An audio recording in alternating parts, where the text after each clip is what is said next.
Hello, everybody. Oh, you wanted me to go over there? Stay right here. Welcome. Hello. Just to begin, I'm wearing a Dior suit in case you were wondering. The only suit there is for gentlemen. And Alex, it's so nice of you to fly in for this. Thank you. I wouldn't have missed it for the world. Thank you so much to Estefania and Samantha for the invitation. So we're just going to have a talk.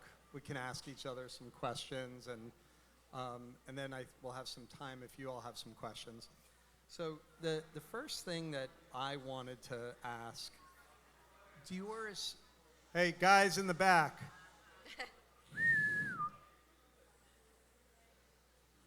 That was authoritative, wasn't it? So Dior is so much more than a fashion brand, or a luxury merchandise producer. You've created immersive experiences for visitors, and those experiences go through the stores. What are the elements that you use to create those experiences? So, of course, you all know very well that Dior has a large network of retail stores around the world. So obviously, immersive experience starts with our stores. Certainly, we have an online presence as well. I would say, if any of you have had the amazing opportunity to visit Paris recently, our store at 30 Montaigne, which is our flagship store globally, is an incredible experience filled with not just retail and the opportunity to experience Dior products, but also the opportunity to dine in a Michelin star restaurant, have coffee and pastries downstairs. There's a beautiful gallery that shows exhibitions of Dior historical work, as pieces about the history of the house and the history of the man. There's even a very private, which is like the ultimate immersive experience, a very private hotel suite that can be rented, and you can stay in the suite and you can shop in the store at any hour of the day or night. So there's really incredible experiences that start in our heart of our house, our flagship, and we're actually transcending those experiences around the world. So actually in February of this year, and we'll be opening a cafe in our Dallas store. Of course, if you've been to our store here, you know we have a cafe. So another one. We'll be opening in New York on 57th Street, a spa in our store with all Dior perfumes and cosmetics products. First spa in a retail store in the world.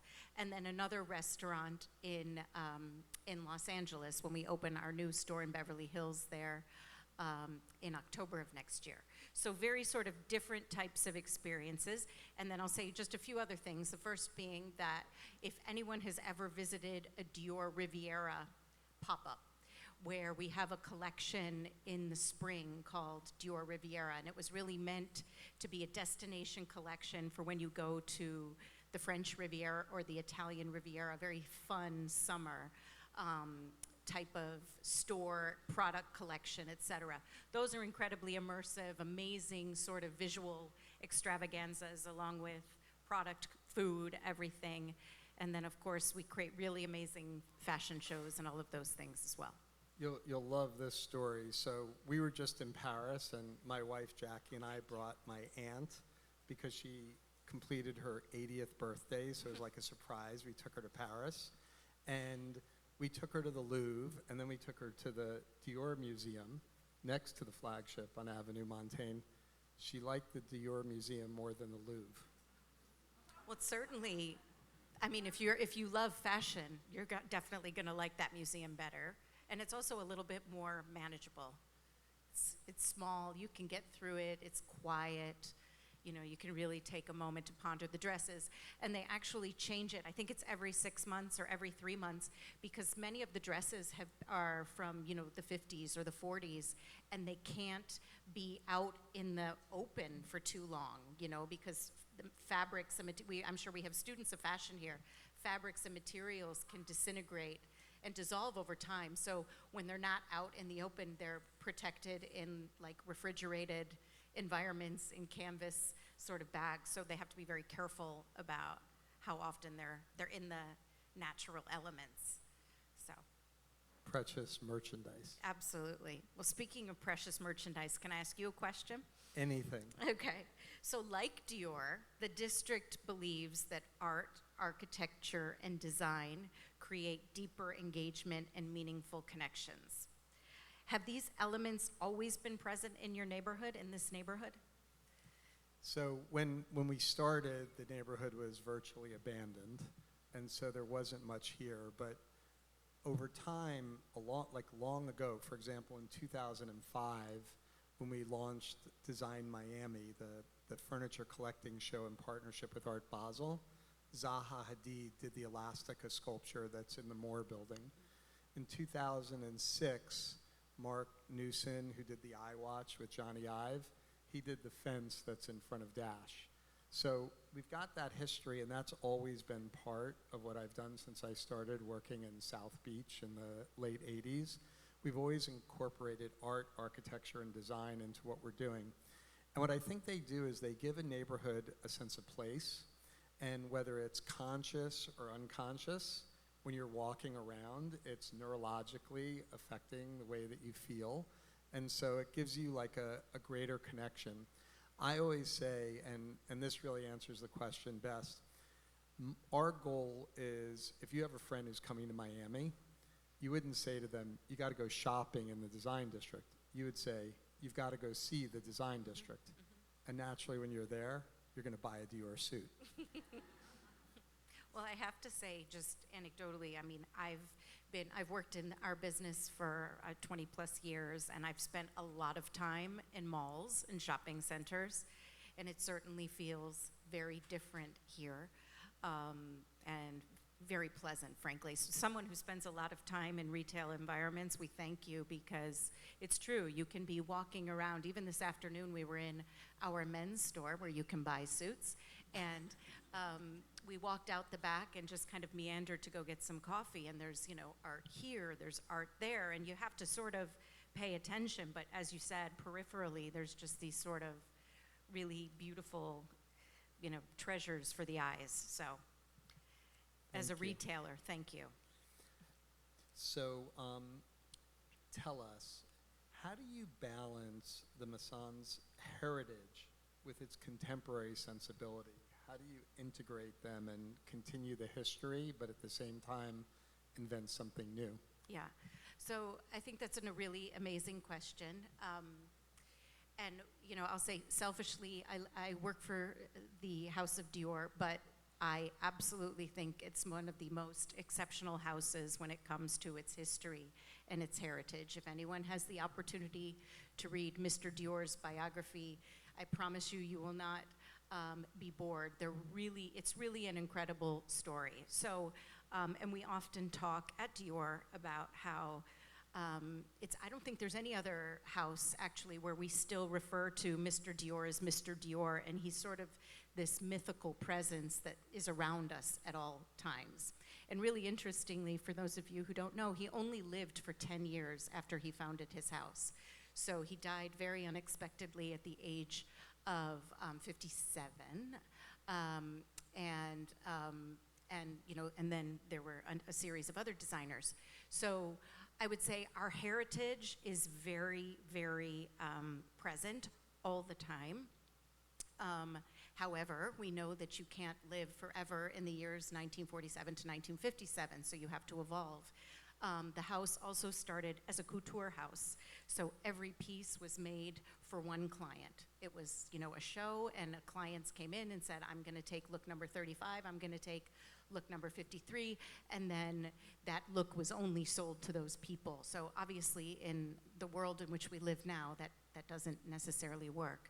So I would say that how we keep it contemporary is that we have many codes of the house. We call it the Dior silhouette, and I'm really very much in a Dior silhouette right now, which is a nipped waist and a bigger hip. And so we reinterpret, of course, all of the codes of the house, which could be the silhouette, which could be different elements and iconography of Mr. Dior's world. And they're all kind of integrated into our products. Not to mention, many of the decor elements in our store are reinterpreted and new that from that time. And I mentioned 30 Montaigne, our incredible store in Paris. That was the original house where all of the collections were shown. So we can take all of the cues from there and bring those to life in the store today. And then, of course, we also have, designers who continue to take these codes and evolve them and reinterpret them in different ways. So I would say our designers always speak to the codes. I mentioned also we have a big archive, so we have many pieces from, the past 75, 80 years that we can look at and discover and study.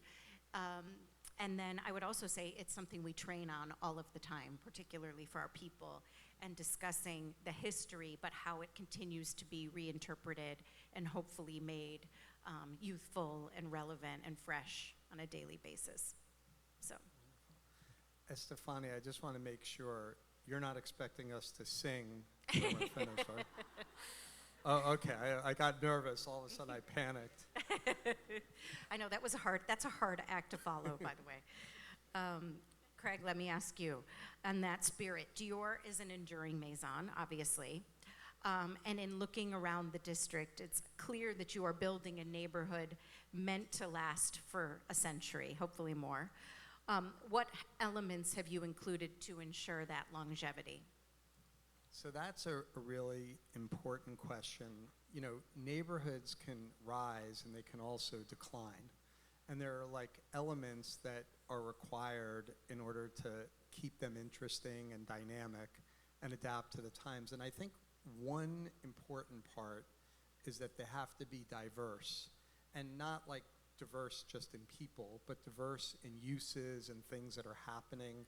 So there's a lot of intersection between the things that are happening, and they complement each other and they create a dynamic place. If everything's all the same, if it's a neighborhood that's all just offices, it really gets boring at night. It's actually scary to be on the streets at night in a neighborhood that's just offices. But if you've got a bunch of different uses, and of course in the design district we started by saying that we're 50% culture and 50% for business. And then those businesses are all incredible creative businesses that are adding. When you look at Buckminster Fuller's Fly's Eye Dome on the plaza outside, and then you look at the Dior store, they really complement and add to each other. We're now focusing on adding other uses that already exist in the neighborhood but will be complementary. So we're going to do a beautiful office building. We're working with the developer of the Surf Club, Bippy Siegel and Adim Ashi. They developed, the Surf Club condos, and we're going to do a beautiful condo tower with David Chipperfield. The owner, Constellation, the owner of Connaught and Claridge's in London, is going to do a really nice 100-room boutique hotel.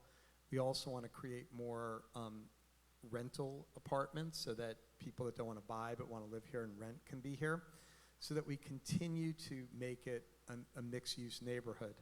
Also, it was just announced that the Dela Cruz was acquired by the ICA. The ICA museum is going to double in size. It's going to be the size of the Whitney Museum in New York. So there's this ongoing sort of commitment on our part. And then there are little things that we do that also add to that feeling of just change and excitement and diversity. Every holiday, we commission a designer to go throughout the neighborhood and do a design installation. So instead of having holiday lights that you put up just before Thanksgiving and take down January 1st, you can walk all around the neighborhood and see this interesting design for several months. And then when we take it down, it kind of cleans everything up.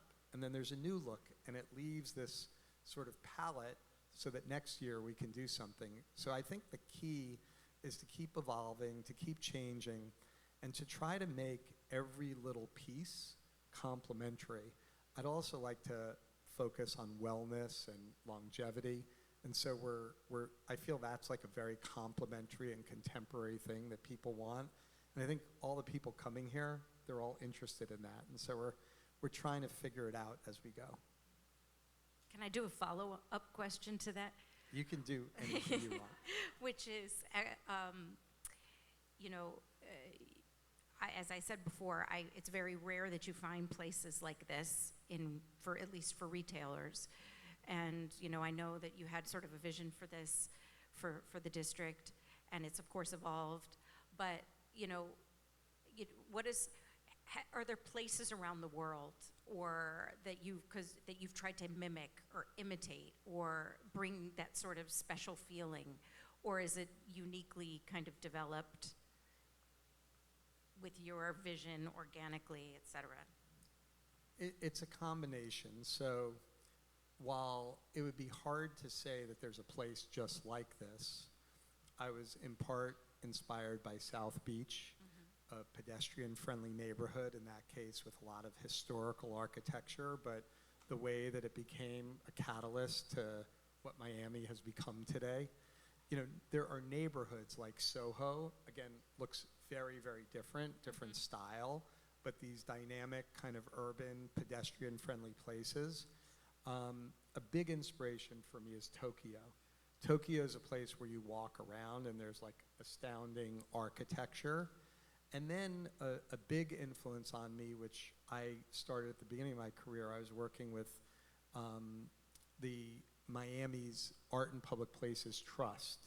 And so this idea of integrating public art, site-specific art, not just like plopping a sculpture on the plaza, but doing this art and, in our case, architecture and design, and integrating it in the neighborhood. So I was very influenced by other places, but not one. It was like a combination of these different elements. Cool. It's my turn? Sure. I can go ahead? I have permission. So Mr. Dior said, fashion designers offer one of the last refuges of the marvelous. They are, in a way, the masters of dreams. How do you create an environment where those dreams can flourish? So, again, great advertisement for Mr. Dior's biography, because he really had an incredible vision. And we like to call Dior internally our house of dreams.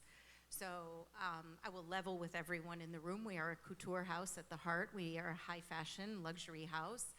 We often say we are not saving lives. We are here to make people happy, bring happiness and beauty to their lives. So we really sort of live and breathe that credo. And Mr. Dior also talked about how his main objective was to make women feel beautiful and make them feel happy. This was before we made men's clothing.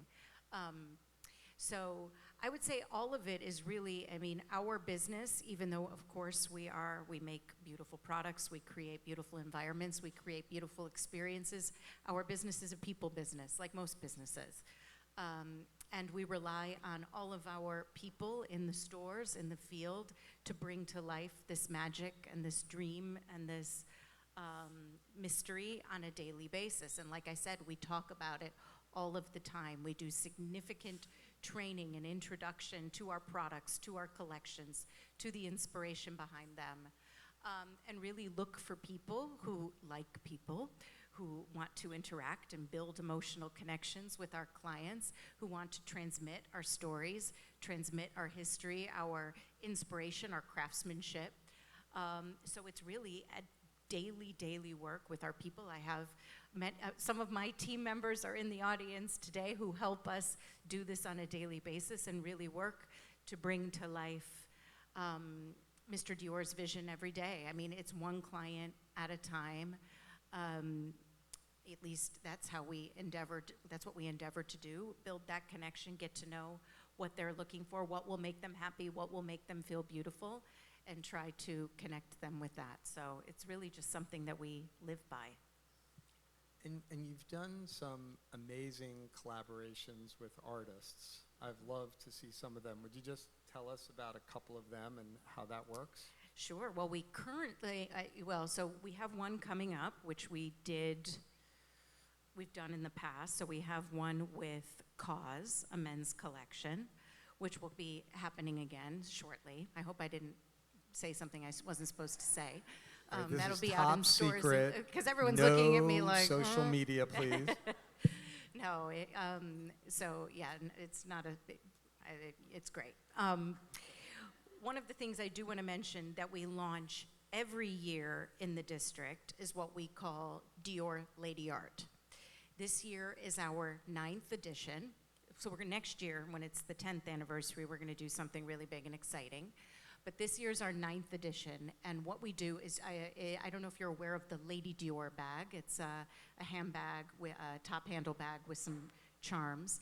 And starting 9 years ago, Olivier Villalobos, who's our global head of communications and image, invited artists to reinterpret the Lady Dior bag.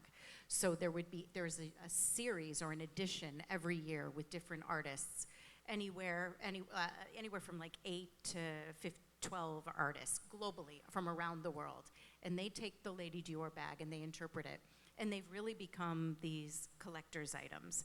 They're exceptionally beautiful. Some of them are, they're all actually wearable, question mark if you want to wear it, because they really are like sculptures. So that's been an incredible collaboration that we've been doing, like I said, for 9 years. There's also a version where we do Lady Dior as seen by, which is much more an artist kind of taking the bag and making a true sculpture. They're not for sale, they're owned by the house. But we do put them on view. And actually, I don't think we've ever had them on view in the US, and I've only seen them in photographs and in Paris, and I keep saying we need to do an as seen by exhibition here because they're literally they're literally works of art. There's no ifs, ands, or buts about it. They're one of a kind, owned by the house. One more thing I want to mention, aside from just traditional collaborations, and Kim Jones, our men's designer, has really been involved in collaborations, a lot with fashion designers. Actually, we have other fashion designers and fashion houses. Right now, we have one with Lewis Hamilton, the F1 driver, is in our store right now. Kim's collaboration. But Maria Grazia Curie, our women's creative director, every year we have our cruise collection, which just shipped a few weeks ago, and we show it in May. And the collection is always shown in a destination.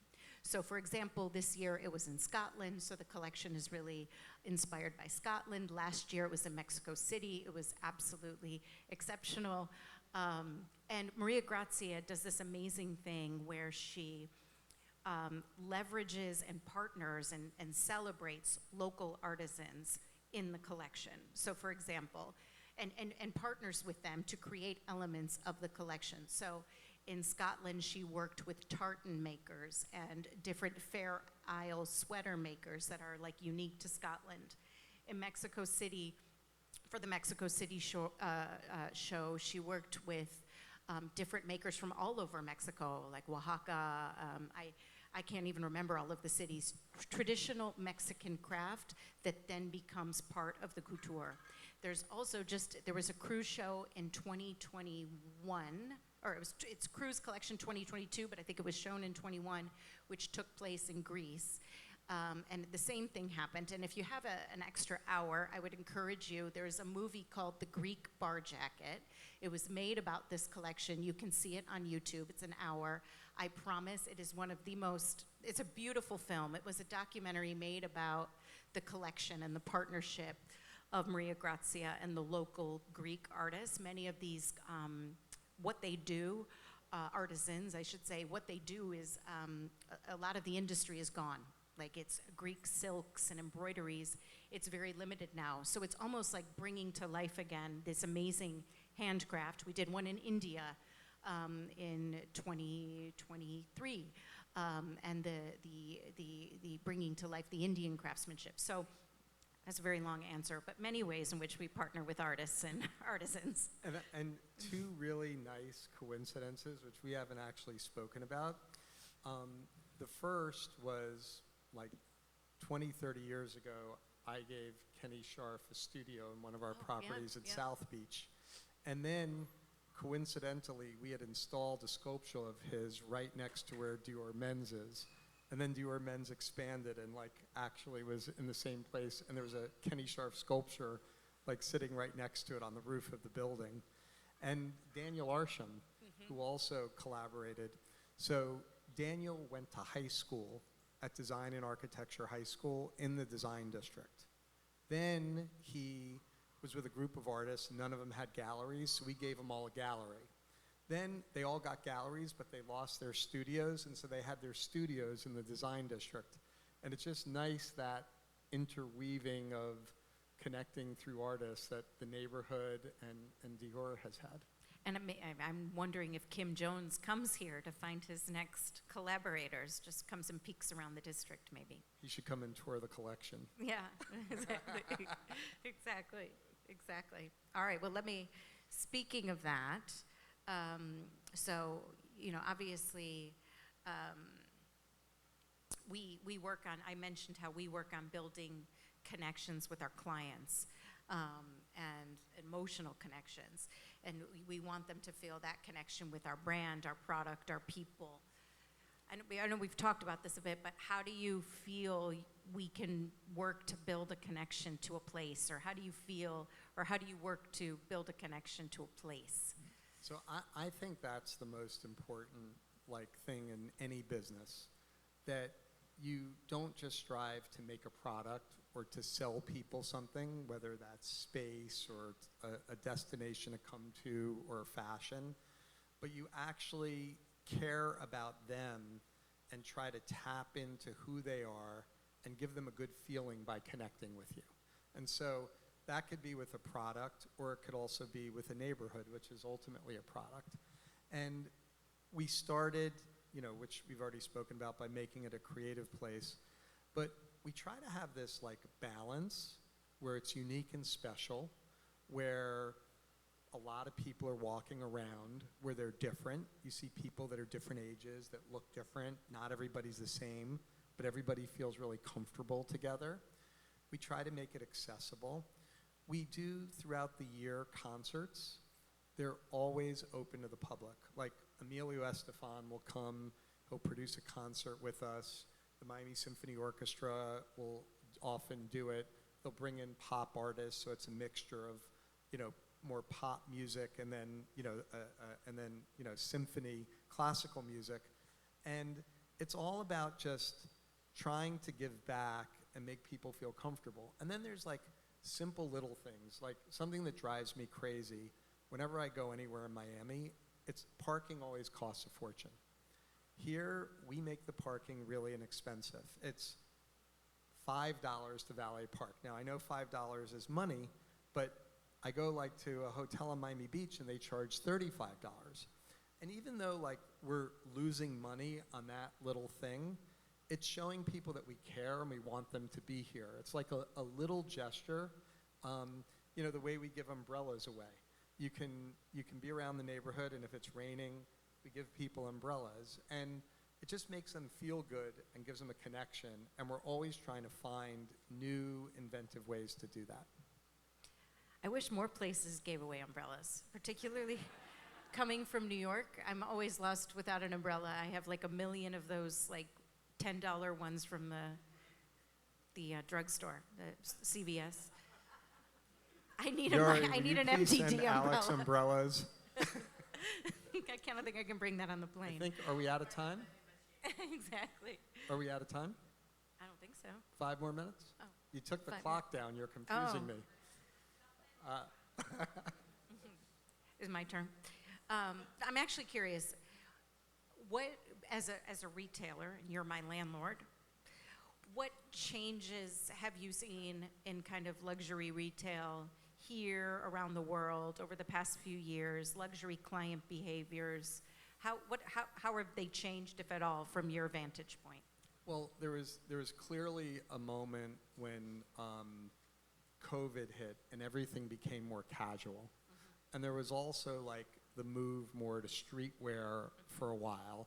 And I thought that was a healthy move. And what I like is it seems to still integrate that, but it's getting more back to fashion and style and finding that combination, I find like really inspiring. It's something that I like to see.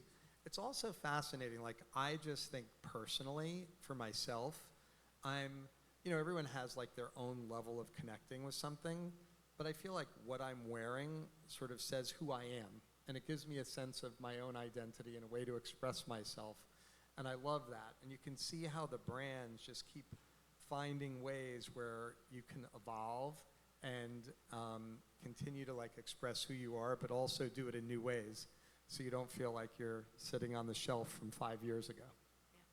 Yeah, absolutely. Is it my turn? Yeah. I can ask more. No, I want to definitely get in there. I just have to adjust my. So, what are the markets or even the areas that you've identified as potential opportunities for growth? And it could be like actual markets, or it could be categories. So first I'll start by saying that I mentioned that Christian Dior has been around since 1947. However, the brand in the last, call it 6-7 years, has had a real renaissance, and maybe you all have sort of witnessed that. And that was for a few reasons, the first being Maria Grazia and Kim Jones joining the house, who are new creative visionaries, different leadership, like business leadership. And so our business has grown significantly. And when I say grown significantly, I mean the distribution has grown. Like in the last 5 years, we have and I oversee the Americas, so North and South America, we have 20 more stores, which is considerable. We've grown our network by 50%. We've expanded into new categories. So we always had sort of women's and men's, but I would say that the categories have become much more developed. So things like shoes, handbags, accessories are much more developed than they were, call it. And when I say accessories, I mean sunglasses, textiles, costume jewelry. Another area of our business that has expanded significantly is our fine jewelry. So we have a beautiful, beautiful fine jewelry, and I haven't talked about Victoire de Castellan, who's our jewelry creative director, and I've worked in jewelry as well, who I truly believe is one of the most creative and talented jewelry designers, if not the most, working right now. So that category has really grown. We had with you for a hot second a baby store. We developed a baby business. We've developed a home business. So I would say that we've kind of really extended our categories pretty significantly over the past few years. And we want to continue to build on that development and that growth.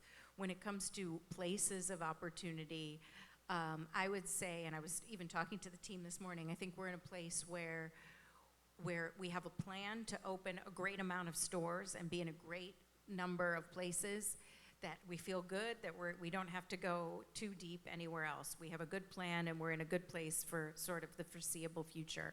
But I would say there was opportunity in Miami. We'll be opening more stores in Miami. Sorry, Craig.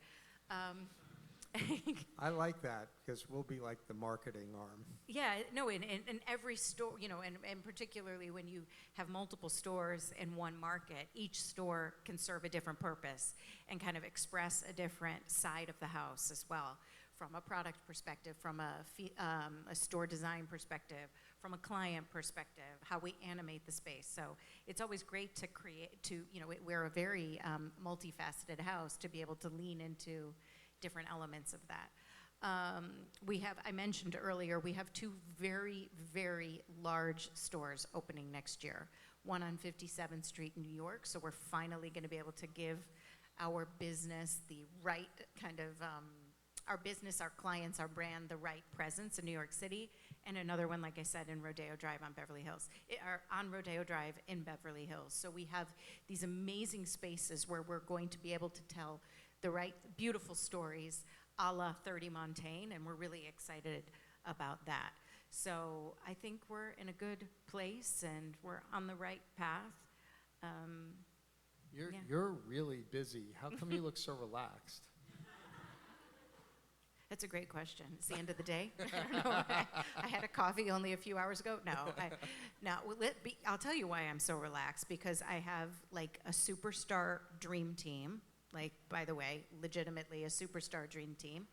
And we're all aligned and like really all moving towards the same objectives and ambitions.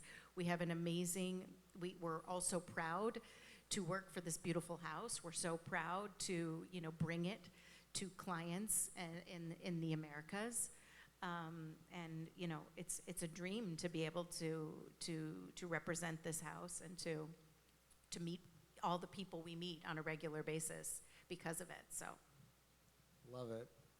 Now what, Estefania? Now what do we do? Yes. Should we have some questions? Any questions? Oh, we have questions. Should I give a microphone? Oh, you have one. Okay.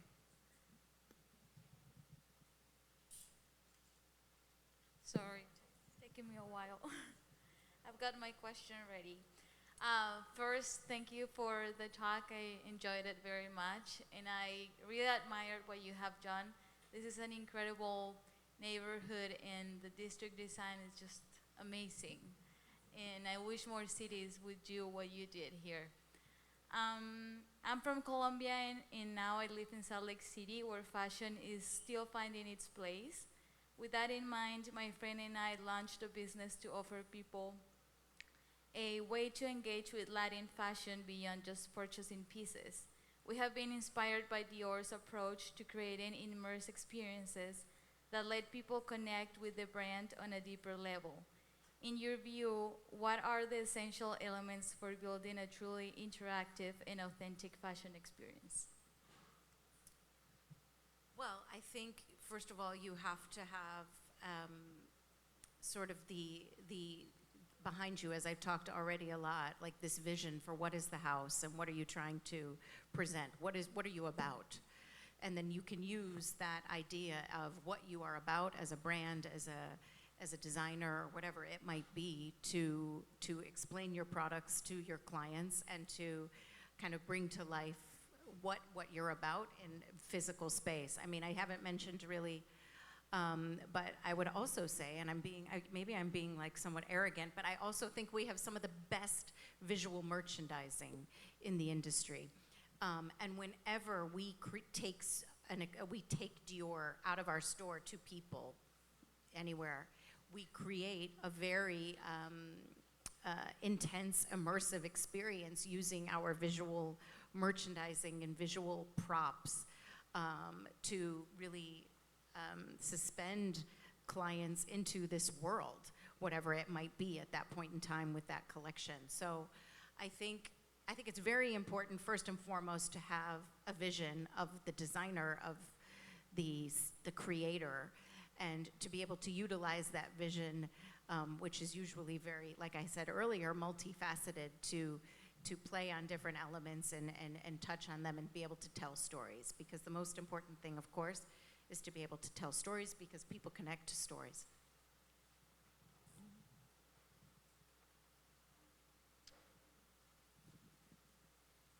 Hi, I'm Daniela from Chile. I used to do bridal wear in Chile, but the industry nowadays has like a lot of problems. Since Dior has a great commitment with craftsmanship, is there any kind of like school or program that people can get to know about this art that is dying every day, because people is getting, I don't know, careers in technology, in different kind of things, and I think it's important to, I don't know, not only that they survive in Europe, but also in Latin America. But even though I have tried, it's complicated. So I don't know, is Dior looking for anything like that? So it's a really interesting question. We haven't really talked about that. And I mentioned, Dior first and foremost is a couture house, and everything we do is made by hand. For sometimes many times with the help of machines, of course. So one of the things that is most important, and quite frankly, not always easy to find, are craftsmen and people who can take a design and bring it to life.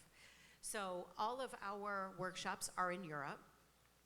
And it's something not just for Dior, but for many fashion houses and around the world are finding people who can, their hands literally can bring these things to life. So while we don't have anything here in the Americas, there are many schools and programs in Europe, and actually LVMH has a number of craftsman programs for young people who want to learn different craft, which could be ready-to-wear, could be leather goods, could be jewelry, could be watches, could be.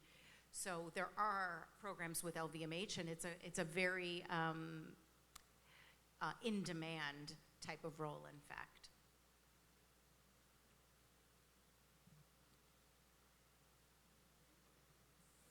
Hi. First, I want to thank you for being here, and then I want to ask, as a fashion business student, what key skills and experience should I focus on developing to succeed in a high-end fashion brand like Kirsten Dior Couture? Okay, so I would say the first thing would be hard work and just tenacity. And honestly, we say 99% of the time how not glamorous it is what we do, because in our business, so just we have 4 women's collections, 2 couture collections, 4 men's collections, high jewelry collections a year. We never stop. So it's a very intense business. Clients never sleep. They're always texting you, etc. So it never ends. So I think the biggest thing, and we always talk about this, is that you're hungry, you have tenacity, and obviously you have to love what you do. And Craig asked me earlier, you seem so calm. Well, I love what I do. I love getting up every day. I love going to work. I had another career in finance, which I did not love. I found my passion. So if you're passionate about something, all of the, we all know you get knocked down all the time because nothing ever goes your way in any business, but especially in fashion and retail. So just having that kind of tough skin and passion for what you do to keep you going every day, I think that's the most important, personally. Hi, my name is Daniela. This is a question for Mr. Robbins. For us, Latin America is like, Miami is like the capital of Latin America. So my question is, have you thought of doing something with Latin American brands here in the design district? Because all the Dior brands and the European brands, they're doing a lot of things in Latin America, in Mexico, in Colombia, and for us, this is like the capital of Latin America. So have you thought on something about that? That's why we're working with Laughs.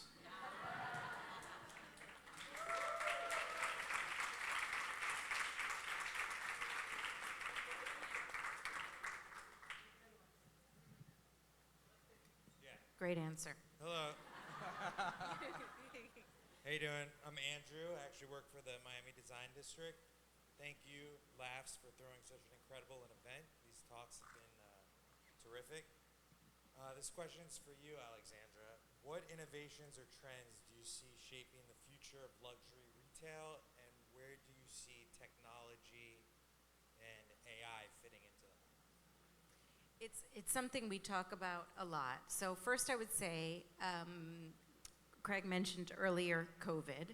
As someone who was living in retail during COVID, we cannot survive, us retailers, only with an online business. We need physical spaces. Our business was significantly less when stores were closed. So online will never be able to offset the declines we saw offline.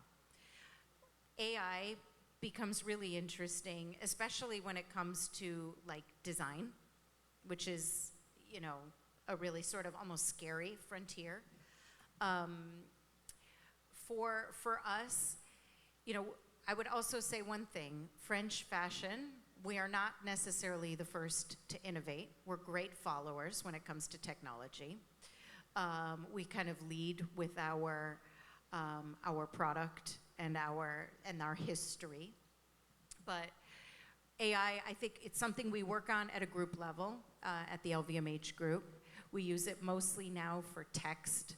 And when I say text, writing things, meeting notes, like very sort of boring things. For the future for retail, I wish I had better ideas because it'd probably be very wealthy lady. But I think it's much more, for us right now, it's in how we engage with our clients, how we can better know who our best clients are, who could be our top clients, how we can speak to them in language that makes sense to them, that's most interesting to them. So I think that's kind of the first frontier, is how we can utilize that data in a much more robust and deep way to identify who our best clients are, who our most high potential clients are, and how we can continue to keep them guessing and surprising them. Because right now while we have technology to support that kind of work, it's very manual. It's all driven by the person, and we could certainly use a smart computer brain to help us.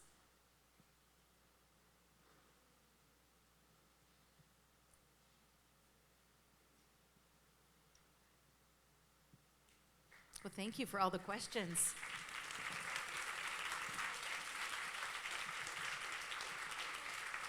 Muchísimas gracias. Yeah, muchas gracias.